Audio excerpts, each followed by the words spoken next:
So I thought maybe today we would change a little bit the format, no? And because we are between Gaur Purnima, which is Lord Chaitanya Mahaprabhu's appearance day. No?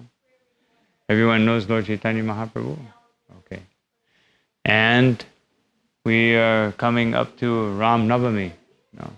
So this particular verse of the Bhagavatam that I selected speaks about Lord Chaitanya and Lord Ram and Lord Krishna.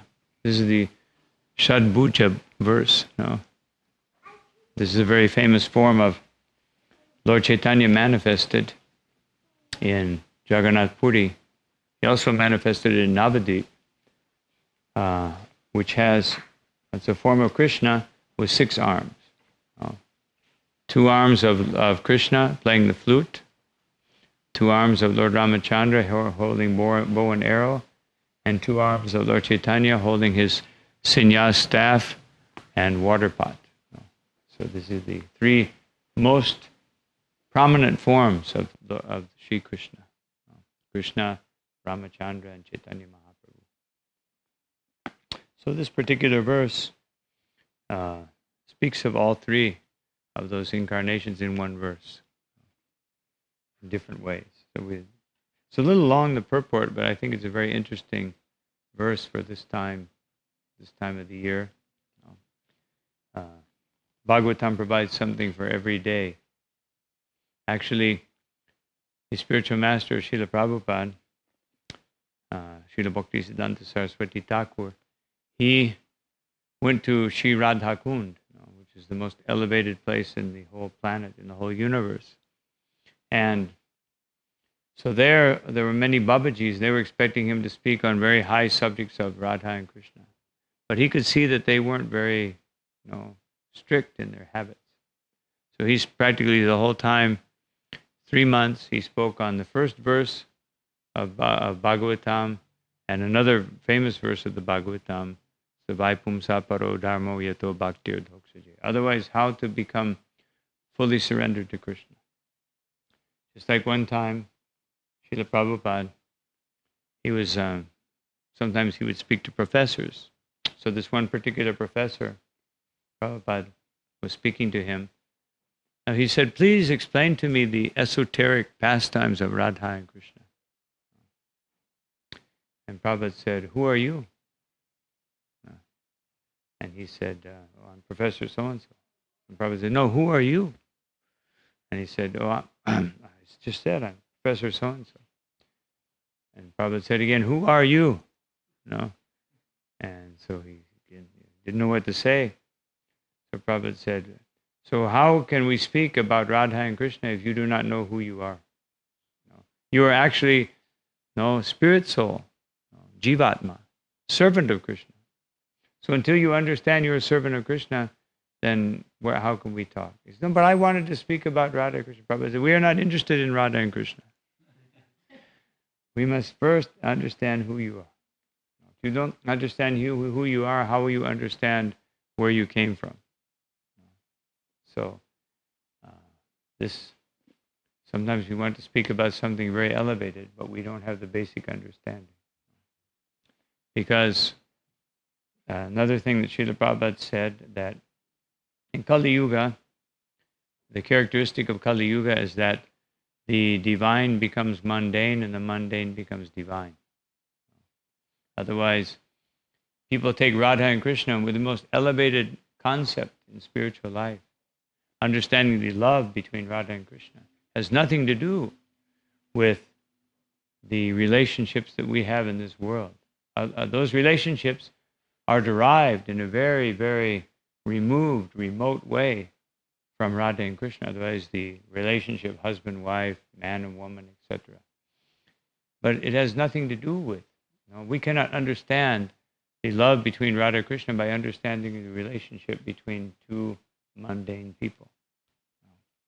But that's the tendency. So therefore we bring the divine down to the mundane, and our mundane relationships, we make them very divine. So therefore, yes. But let me just go a little farther, and then we'll entertain questions. So this is the whole purpose of spiritual life, is to begin, just like anything. In school, you don't start out with a university and then go to something else. You start out with elementary, secondary, primary, secondary, in this country, high school, college, university. So in the same way, in spiritual life, we should begin with the basic understanding, which is who am I? It's like one of the greatest devotees of Lord Chaitanya Mahaprabhu, Sri Sanatana Goswami, when he approached the Lord, he actually left he left everything. Tvaktaturnam Ashesha Mandalapati Shrenim Sada Suchachat. These 6 Goswamis, they left all of their aristocratic ties and learning and abilities and just surrendered to Sri Chaitanya Mahaprabhu, leaving everything else behind as insignificant. So they came, and Sanatana Goswami said, "My dear Lord, I'm a very expert in Sanskrit and Urdu and Arabic, and everyone says I'm a very intelligent person, but I don't know who I am. So until I understand that, then what is my claim to anything?" So he went to ask them. Actually, my question was, how do you answer that question? Who I am? Jiva Swarup Hoy Krishnara Nityadas. That I am the eternal Jiva soul, and the eternal servant of Krishna. That is our identity. Or as Krishna says, Mamai Vamso Jiva Loke Jiva Bhuta Sanatana. That the living entity is a part and particle, a spark of my spiritual energy. Sanatana, but eternally. Not that we were part of Krishna, that we're the same as Krishna, and then we become separated, and then we become Krishna again. Krishna is always Krishna, and we are always Jivatma. So he says, Jiva Loke Sanatana. But the Jiva is eternally a Jiva, and Krishna is eternally Krishna. So that is our identity. If you ask somebody else who doesn't know about Krishna, who doesn't... Then how do you say? Then you say part and particle of God. Spiritual portion of God. Spiritual particle of God. If they don't know who God is, then you have to go to some very basic understanding. Then you can, just like Bhagavad Gita begins in a very simple way. It says that just like this body, and this also in the Srimad Bhagavatam, that the body, if you analyze, you say, oh, okay, I have this body, who am I? Am I the hand? Am I the knee? Am I the foot? You'll say no, so who am I? I'm actually residing within the body. And when the body, just like when somebody dies, we say, oh, he's gone. So where did he go to? He's right there. He's laying right there. So where is he gone? Oh, the soul is gone. So the soul is spiritual. So if somebody doesn't know about Krishna or God, then they can understand there's something, even scientists nowadays, nuclear scientists, physicists, they will admit that there's consciousness. And the consciousness is something totally separate from matter. They're not necessarily willing to admit the existence of God, but they admit the existence of something beyond matter. And then, of course, we have a whole science about that. And some of them, if they're a little pious, they'll try to understand, and others won't. So anyway, I chose this verse. This is the 11th canto of the Srimad Bhagavatam, 5th chapter, text number 34. This is a very wonderful part to read. This is a continuation of one very famous verse, now verse number 32, which describes Lord Chaitanya. Lord Chaitanya was actually described here in the Bhagavatam, that Krishna Varna Tvisha Krishnam Sangam Pangasta Parshadam Jagyaya Sankirtana Prayaya Yajanti Hi Sumedisaha. That this particular form of the Lord, He's not blackish. He's golden colored. You know. And he's also always occupied in Krishna Varnam, always speaking these letters, Krishna. You know. And Sangam Pangastra Parshadam. And his weapon, his astra this time, are his own associates. Otherwise, usually Krishna comes with his famous Sudarshan disc, you know, and club, you know, if he's in Vishnu form. But this time the weapon is different. The weapon is his own associates. Because the objective is to purify the soul from within the heart. The Lord doesn't come to kill demons, but comes to kill the demoniac tendency within the heart of the living entities. So because of that, he's coming in this particular special form. His weapons are his own devotees who go out and spread the holy name of Krishna. So we'll read the text. And so then that was the beginning text. And then there's another text which explains who Lord Chaitanya is, and this one explains Lord Chaitanya, Krishna, and Lord Ramachandra. Om Namo Bhagavate Vasudevaya. Om Namo Bhagavate Vasudevaya. Om Namo Bhagavate Vasudevaya.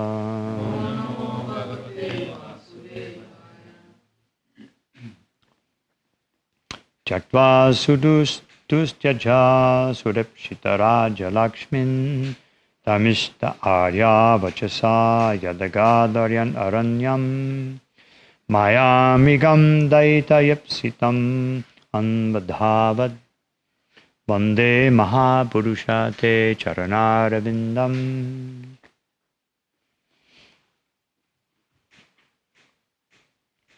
Translation and purport. O Mahapurusha, I worship your lotus feet. You gave up the association of the goddess of fortune and all her opulence, which is most difficult to renounce and is hankered after by even the greatest demigods.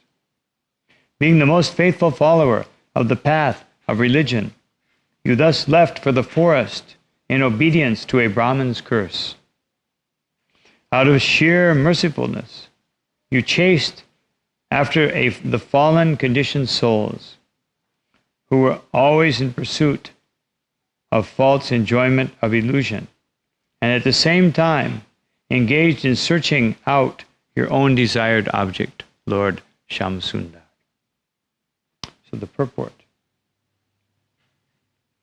According to the Vaishnava Acharyas, this important verse of the Srimad Bhagavatam is understood to describe Chaitanya Mahaprabhu, Lord Krishna, and also Lord Ramachandra. This verse appears within the discussion between the sage Karabhajana of the Yuga avatars, or the different incarnations of the personalities of Godhead, who deliver the conditioned souls in each age. The prayers ending with the words Vande Mahapurusha Te Charanaravindam are understood to glorify the incarnation of Lord Krishna in Kali Yuga, known as Chaitanya Mahaprabhu. Chaitanya Mahaprabhu lived for 24 years in Navadvip as a householder and enjoyed immense popularity among both scholars and ordinary persons. His Sankirtan movement was completely supported by the local government, even though it was Muslim.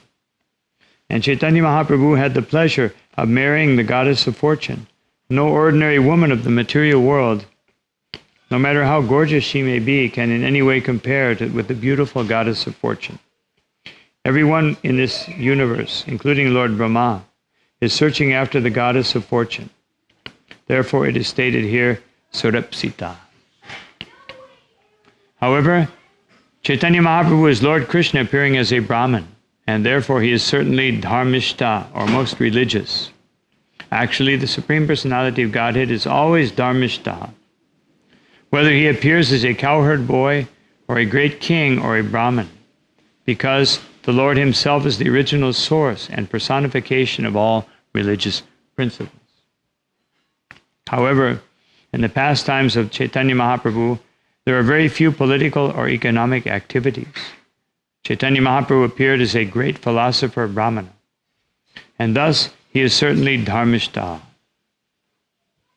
In Chaitanya Charitamrita, in the 17th chapter of Adi Lila, it is described that a certain Brahmana, who was well known for being harsh and cursing others, could not enter the kirtan hall where Chaitanya Mahaprabhu was performing kirtan because the door was locked. Being very agitated and breaking his Brahmana's thread, he cursed Chaitanya Mahaprabhu the next day on the bank of the Ganga, saying, "I shall now curse you, for your behavior has greatly aggrieved me. You shall be bereft of all material happiness." However, Chaitanya Mahaprabhu felt great jubilation within himself, since his mission was Vairagya Vidya Nija Bhakti Yoga, to give up the illusion of material sense gratification and staunchly engage 24 hours a day in the devotional service of the Lord. Therefore, Chaitanya Mahaprabhu took this curse to be a blessing, and soon after the Lord took sannyas. Thus it is stated in this verse by the words of the Aryan, the Brahmana, Arya Vachasa, Chaitanya Mahaprabhu took sannyas yadagad aranyam, going to the forest, and when traveling through different forests of India on the way to Vrindavan, and later to southern India. Chaitanya Mahaprabhu wanted to especially preserve the prestige of the Brahmana class, and therefore he decided to keep the Brahmana's curse intact. So this particular pastime of the Lord, when Lord Chaitanya Mahaprabhu appeared, actually even before he appeared, which we celebrated last Sunday, he brought the holy name of Krishna. Of course, the holy name of Krishna is always there. This Mahamantra is always there. But Lord Chaitanya wanted to make the chanting of the holy name prominent. Actually, when Mahaprabhu was a young man, he took the role of Nimai Pandit. And as Nimai Pandit, he was the greatest scholar. He was such a great scholar that he would ask his teacher, Gangadas Pandit. He said, "Give me an argument." As he'd give him some argument. Then he would defeat that argument. Then he would say, ask anyone else, "Can you defeat this argument?" No one could do it. Even Gangadas couldn't do it. So he would defeat that argument. And then he would say, "Can anybody defeat this argument?" And nobody could do it. And then he would take the original argument and defeat the last one. But what he wanted to show was what it says in the Mahabharata, that Tarko Pratishta Shutayo Bibinam, that no one by tarka, by logic, no one can come to the real understanding. And Shutayo Bibinam, by different scriptural understandings, no one can come to agreement. Everybody has a different Christian, Muslim, Hindu, and within each one there's so many different branches. You go to every church you see around here will be a different denomination, different understanding. So, and it also says that Nashabhisha Yasya Banam Nabinam, that all the rishis have a different opinion. Every rishi has a different philosophical approach. Always like there's a little ego there, a little ahankar. So they're trying to defeat one another. And then, so if you really want to understand the essence of religion, Mahajanayana Kata Sapanta, you have to go to the Mahajan. One who is perfect in one's spiritual understanding. Perfect in understanding and perfect in practice. And that person can actually teach you the real path of religion. So, that is the Acharya.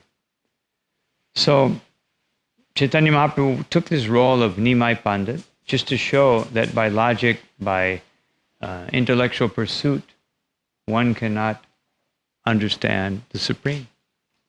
And then he went on the pretext of his father's Pinda.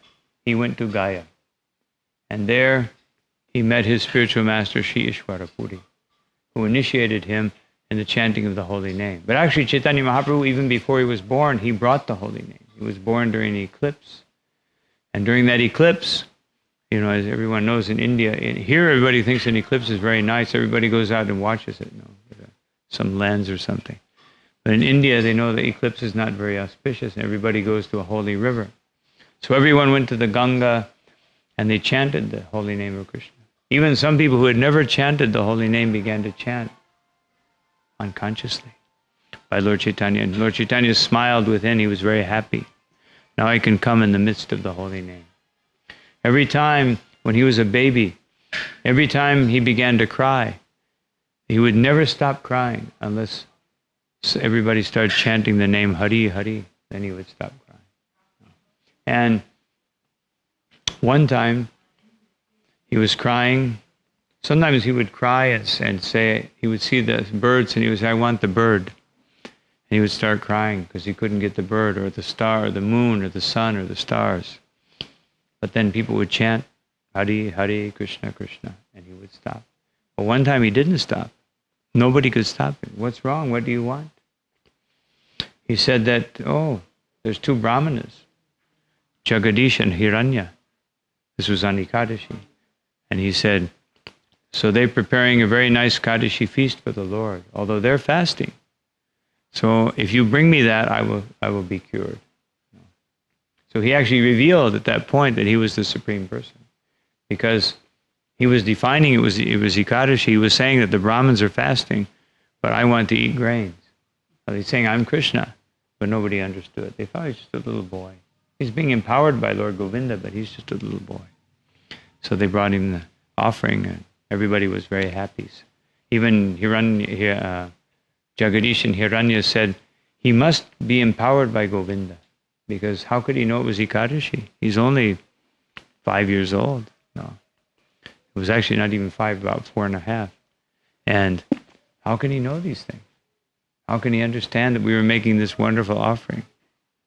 But they couldn't figure out. So, point is that Lord Chaitanya was very special. So he brought the holy name, but at this point, because even the Lord himself, just as Krishna took Sandipani Muni as his guru, no, and Lord Ramachandra took Vishishta and Vishwakarma as Vishamrita as his gurus. No? So Lord Chaitanya, he also took a guru. Gangadas Pandit was his guru for education, but Sri Ishwara Puri was his guru for chanting the holy name. So when he came back from Gaya, then he was chanting wildly, teaching everyone to chant. And then at one point, after he took sannyas, he came in the presence of all these Mayavadi, impersonalist sannyasis. They didn't understand Krishna. So they began to ask him, you know, first they were criticizing him. He was chanting and dancing, and they were very serious studying Vedanta. I said, why is he acting so sentimentally? So they invited him, and finally he came. And he sat amongst them, and all of a sudden this effulgence came out of his whole body. They said, Narayan, Narayan. You know, he made it, he's achieved it. You know, this is what we all want. We want to become Narayan. But actually he's always Narayan. Just like Srila Prabhupada used to say, that foolish people, they will think that Narayan has become dog or pig. You know, here is pig Narayan, here is goat Narayan. You know. So Narayan has decided, let me play in the mud. You know. And he doesn't have enough to do in Vaikuntha, so let me play in the mud, you know, as a pig. Let me eat some garbage as a goat. You know. So, as if God doesn't have enough to do. Only if we don't understand Vaikuntha, then we can think such a thing. So these Mayavadis, they were thinking, yes. So he wanted to show them. So they said, we can see that you are very advanced, but why do you chant sentimentally? Why don't you study Vedanta? He said, oh, that's very easy. My spiritual master told me I was a great fool. That you're a fool. Now, you cannot understand Vedanta. Otherwise, he was not telling Chaitanya Mahaprabhu, he was telling all of us that understanding Vedanta in this age is something very, very difficult. No, not so easy to do. So therefore one should chant the holy name. And if one becomes purified enough, then one can understand the real purport of Vedanta. So then he said, actually, you were all thinking that I'm sentimental. I was also thinking that. No. That I began to chant this name of Krishna in ecstasy. And all of a sudden I was crying and dancing and chanting wildly. And I didn't know what was happening. I thought my knowledge had become covered. So I went to my spiritual master and I said, this is what's happening. And he began to laugh. He said, yes, this is the effect of chanting the holy name, that spiritual ecstasy will begin to manifest in one's heart. Actually, the Bhagavatam says that if you chant the holy name very seriously and ecstasy doesn't come, it means that something's wrong. So when we chant this Maha Mantra, if we're not feeling great happiness, spiritual happiness, then we should understand that I have to learn the process better. I have to understand how to do this properly. If I'm not feeling ecstasy, it means that I'm not paying attention. Because you must feel ecstasy. And if you don't, then you have to work at it until you feel that ecstasy. Krishna says in Bhagavad Gita, Sukam kartum abhyayam, that this transcendental knowledge is full of happiness, susukam. Not just sukam, but susukam. Very intense happiness. Must be there. Nowadays, unfortunately, there's so many material distractions, especially in this country. Of course, now everybody's got them. Electronics are very nice technological wizardry to take our attention away from the reality of life. And we have these little apparatuses here. Of course, they can be used in Krishna's service. That's their perfection. But sometimes we get carried away. So therefore, we don't feel the ecstasy of chanting the holy name, because our mind, you can only feel the ecstasy of chanting Hare Krishna if your mind is there with Krishna.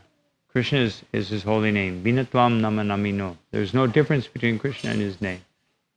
Therefore, if Krishna is, that's just like if Krishna walked off the altar right now, what would we do? We'd say, oh, excuse me, I have to go watch television. No, we would immediately bow down. No.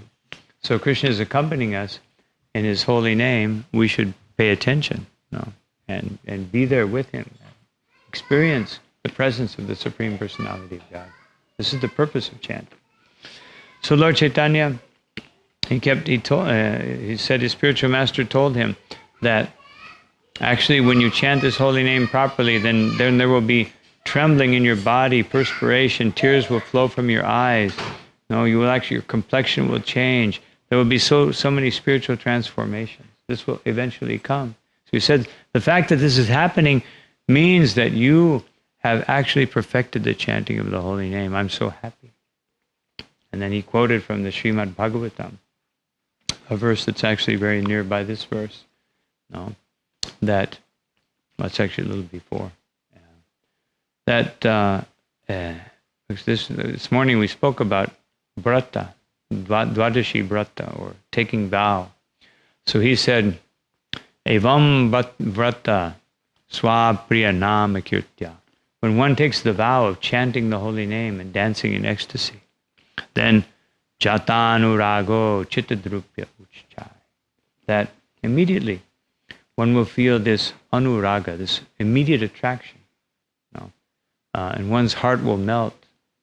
And gayantito rodati rauti gayantyunmadavan nriyati lokabahya. And one will begin to laugh loudly, chant, sing, cry, and not caring for what anybody else thinks. Sometimes socially we become very concerned that what will people think? No. What will they say? What will they think? But when one is absorbed in Krishna consciousness, in the actual purpose and goal of life, then one doesn't care. Of course, we have to be a little conscious and create a good image among others, but internally, when we're feeling the bliss of Krishna consciousness, the actual purpose of human life, then it doesn't matter what other people think, because the devotee of the Lord is satisfied by anything. And whatever comes of its own accord, as Krishna recommends in the 4th chapter of Bhagavad Gita. Whatever comes. If wealth comes, I'll accept it. If poverty comes, I'll accept it. whatever comes. I may strive for a certain thing, and I may achieve it. But I understand that's not the goal of life. That is simply my destiny. But destiny is a very tricky thing. Sometimes on the plea of destiny, we do things that we shouldn't do. Saying, oh, it's my destiny.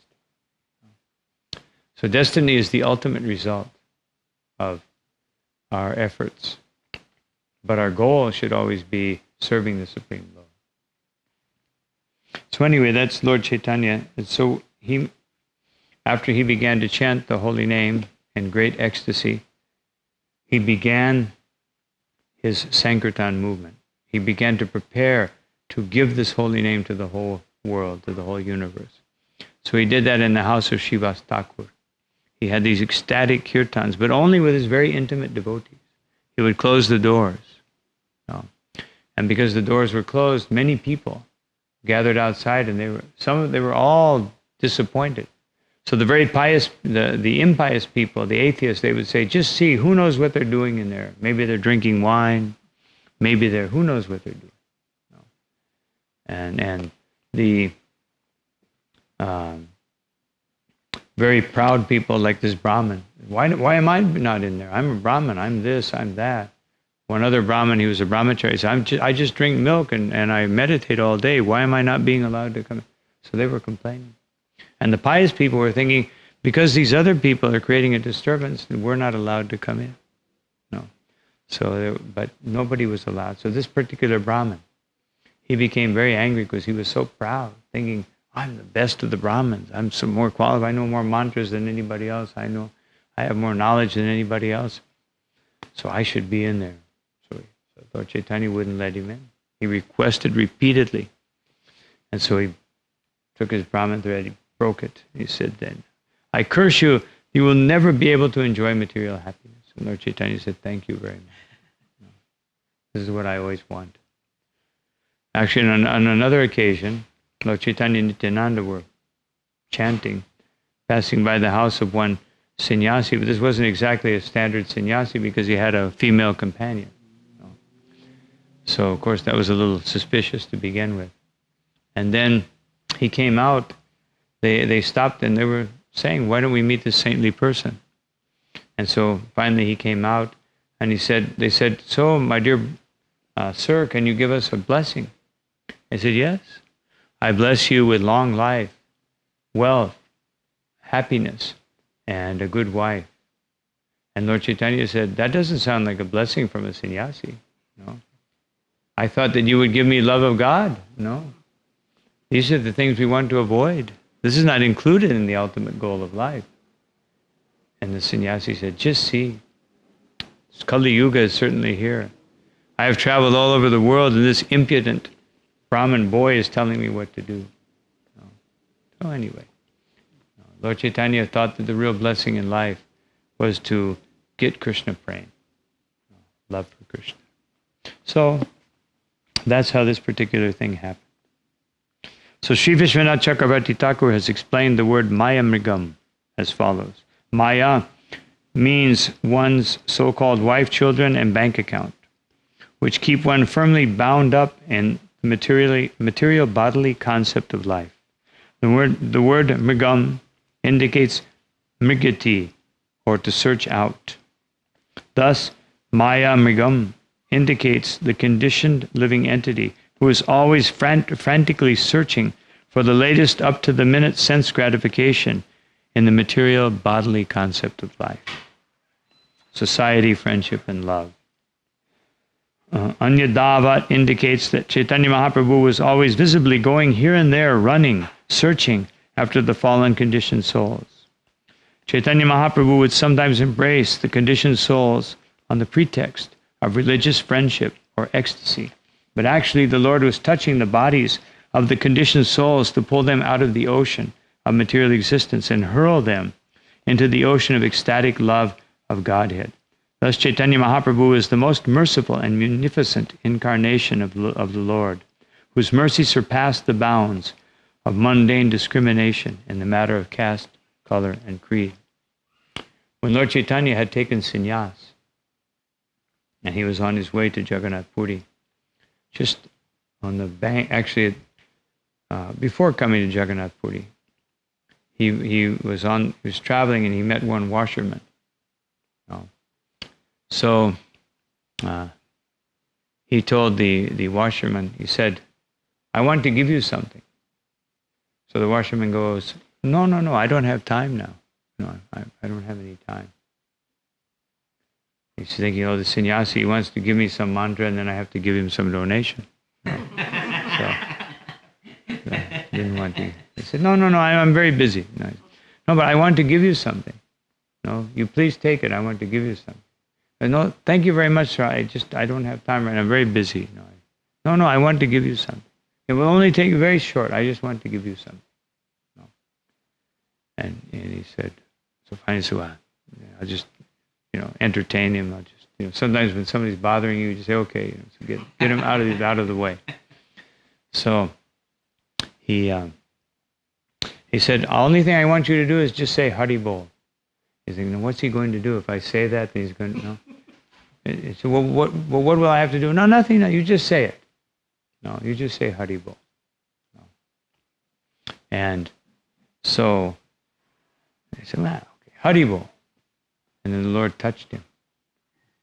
And he started going, Hari Bol, Hari Bol, Hari Bol, Hari Bol, Hari Bol, Hari Bol. And he started dancing with his arms in the air. And he just started jumping and dancing and dancing. And he was so ecstatic with love of God by being touched by Lord Chaitanya that he became totally oblivious, totally couldn't even see anybody around him. And then his wife came to bring him lunch. And he's just dancing around, chanting. She goes up. He didn't even recognize her. She's take your lunch, take your lunch. He's just chanting and dancing. So she's thinking, oh my God, he's gone mad. Some ghost has gone into him. She's thinking like that. So she goes to a friend, do something, So he grabbed his hands, tried to contain him. And then when he touched him, he started saying, Hari Bol, Hari Bol, Hari Bol, Hari Bol. But he was a little more kind. He could see everything going on around him. So everyone was saying he's mad. And the other one said, no, he's not mad. This chanting is causing great pleasure and ecstasy. I'm feeling it.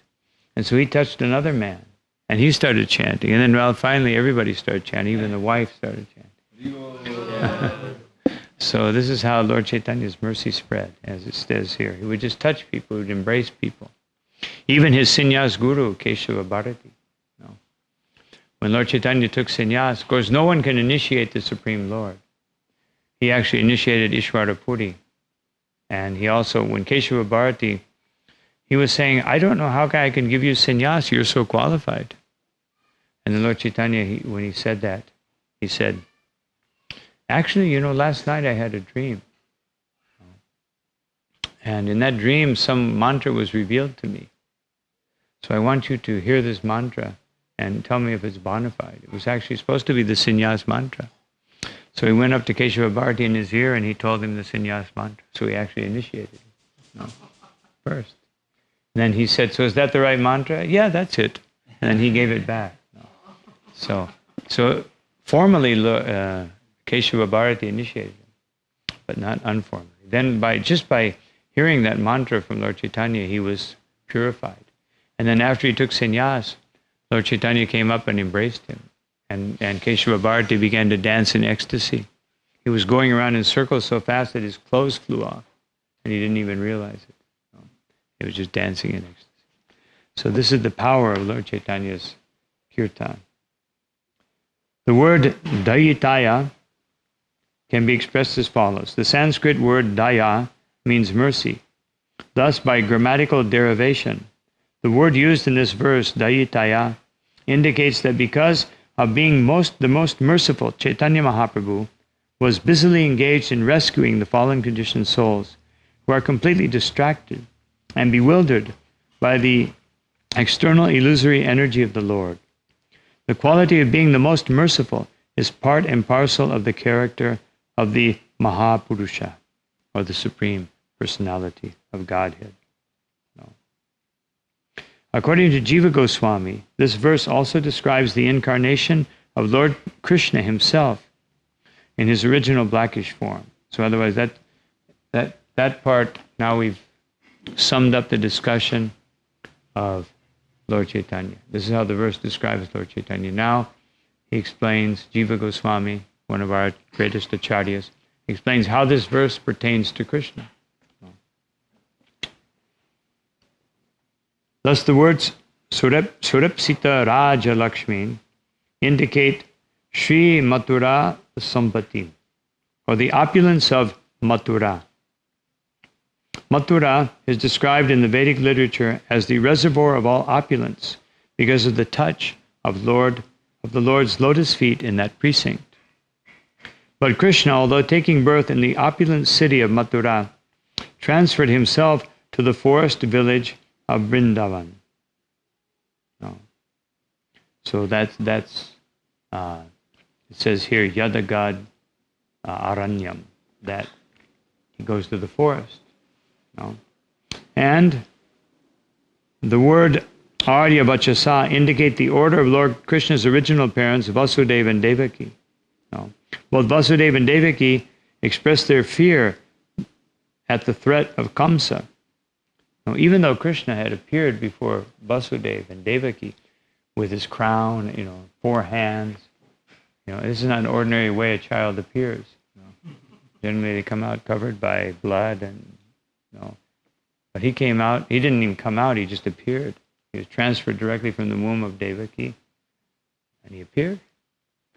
And he was, this is Lord Vishnu. He took the form of Vishnu with his weapons, but still. Devaki, out of motherly love and affection, she was thinking, quickly hide yourself, because Kamsa could come any minute.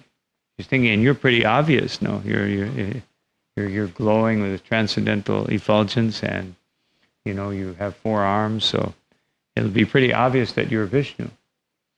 And so he took the form of a little baby, and still, then Vasudeva was very concerned. If he sees a little baby just like all the other babies, he'll kill them. This Kamsa is so cruel. So then Vasudeva received the revelation that he should take Krishna to his good friend Nanda Maharaj. So he took the baby. He was thinking, how will I get out of this prison? And all of a sudden, the doors opened. The guards were all asleep, and he walked out. And he crossed the Yamuna. It was a huge storm. But the Yamuna just opened, and he walked across. And then he arrived there. And so it says that this is the Arya Vachasa, the order, the desire of the Arya, the Aryans, or the greatest Vasudeva and Devaki, the most pious parents. In the context of the words Maya Mrigam, indicate the special exalted relationship between Srimati Radharani and Sri Krishna. Maya also indicates Yoga Maya, the internal potency of Krishna. No. The original form of Krishna's internal potency is Radharani. Due to the inconceivable love of Srimati Radharani, Lord Krishna becomes easily controlled by her. Thus, Mrigam, or animal, in this case indicates Kridha Mrigam, or a toy animal. Just as a beautiful young girl may play with so many dolls or stuffed animals, similarly, Lord Krishna becomes just like a doll in the hands of the most beautiful young girl, Srimati Radharani. According to Sri Jiva Goswami, Srimati Radharani performed innumerable types of worship in order to bind Krishna more and more to her, because Srimati Radharani cannot live without Krishna. Thus, due to Radharani's aradhana, or worship, Krishna can never leave Vrindavan. He runs here and there in Vrindavan, protecting the cows, playing with his friends, and engaging in countless intrigues of love with Srimati Radharani and the gopis. And thus the word Anvadhava indicates Krishna's boyish activities running throughout the transcendental land of Vrindavan, tightly under the control of the love of Srimati Radharani. So here we get a glimpse of the original love. This love is devoid of any mundane characteristic. The real nature of love, or the nature of real love, is that there is no desire of exploitation. However, the love in this world is always, there's at least some small vestige of desire to control the other person, to exploit the other, to get something from the other person. Even in the most pious family or the best relationships, there's always the desire that the husband wants the wife to serve them, the wife wants the husband to serve them. Some degree. Although they may be wanting to serve the other person, but there's also a desire to be, I'll serve so that I will be served. But Srimati Radharani, when she serves Krishna, there's no desire to be served. She only wants Krishna to be pleased. No. Actually, when the gopis, when Krishna one time he became feverish, and they brought a doctor, and the doctor couldn't do anything, couldn't bring down the fever. They brought another doctor. They tried all kinds of cures and putting cold water. He couldn't be cured. No. So they said, what is the cure? So Krishna said, the only thing that will cure me is the dust from the lotus feet of my devotees. That's the only thing that will cure me. So first, the Narad Muni, he took charge of getting that dust. So first, he went to the Brahmanas, Brahman devotees, and he said, so I need the dust from your lotus feet to cure Krishna. He said, no. If we give the dust from our feet on Krishna's head, then we'll go to hell. No, I'm sorry, that's go to hell. And so he went to the queens of Dwarka, and he said, please, give us the dust from your feet. And they said, oh no, we cannot do that because Krishna is the supreme pure. And we would be glad to give the dust, but that would not be good for Krishna. So they also were reluctant. Then he went to the gopis and said, so can I have this? Because that's the only thing that would cure Krishna. Immediately, yes, please take it. And he said, but aren't you afraid that you'll go to hell? That's all right. Let us go to hell. No, that's okay, but let Krishna be cured. So this was pure love. So this is the type of love that Srimati Radharani. There's no personal consideration. And so this is what's being expressed here, the loving relationship between Radha and Krishna. And Krishna feels the same way to Srimati Radharani. Therefore, it's described here, Maya Mrigam. Krishna, in the Bhagavatam, in another place, in the 10th canto of the Bhagavatam, it says, Yat prayasho jita jitopya se taistri lokyam. That although the Lord cannot be conquered within the three worlds, he can be easily conquered by the love of his devotees. So this is Krishna. So then we see the third understanding. Srila Sridhar Swami has explained how this verse also describes the incarnation of Lord Rama Chandra. Although the Lord is completely independent and detached from everything, he becomes attached to his pure devotees due to their love for him.